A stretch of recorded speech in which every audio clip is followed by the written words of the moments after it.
સુરતમાં ટ્રાફિક વિભાગ દ્વારા શહેરમાં રોંગ સાઇડ વાહન ચલાવનાર લોકો સામે ડ્રાઇવ હાથ ધરાઈ છે. આ ડ્રાઇવ હેઠળ સુરત ટ્રાફિક વિભાગે આરટીઓએ રોંગ સાઇડ આવનાર 170 વાહન ચાલકો વિરુદ્ધ લાયસન્સ કરવા માટેની કાર્યવાહી હાથ ધરવામાં આવી છે.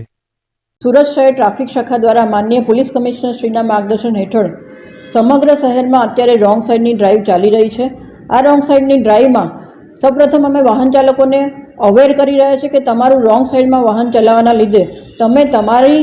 જીવની સાથે સાથે અન્ય વાહન ચાલકોના જીવ પણ જોખમમાં મૂકી રહ્યા છો અને રોંગ સાઇડની લીધે જે રીતે અકસ્માતો ધીરે ધીરે વધતા જાય છે એને રોકવા માટે સુરત શહેર ટ્રાફિક શાખા દ્વારા આ રોંગ સાઇડની ડ્રાઇવની સમજ આપવામાં આવી રહી છે. આમ છતાં પણ જે વાહન ચાલકો અવારનવાર રોંગ સાઇડમાં પોતાનું વાહન ચલાવી અને અકસ્માત માટે જવાબદાર બને છે એવા વાહન ચાલકો વિરુદ્ધ છેલ્લા 3 દિવસમાં 170 વાહન ચાલકોના લાયસન્સ સસ્પેન્ડ કરવા માટે આરટીઓને રિપોર્ટ કરવામાં આવ્યો છે અને આ ડ્રાઇવ એ હજુ વધુને વધુ સઘન બનાવી અને સુરત શહેરના રોડ ઉપર અકસ્માતનું પ્રમાણ ઘટે તેવી કામગીરી હાલમાં સુરત શહેર ટ્રાફિક શાખા દ્વારા કરવામાં આવી રહી છે.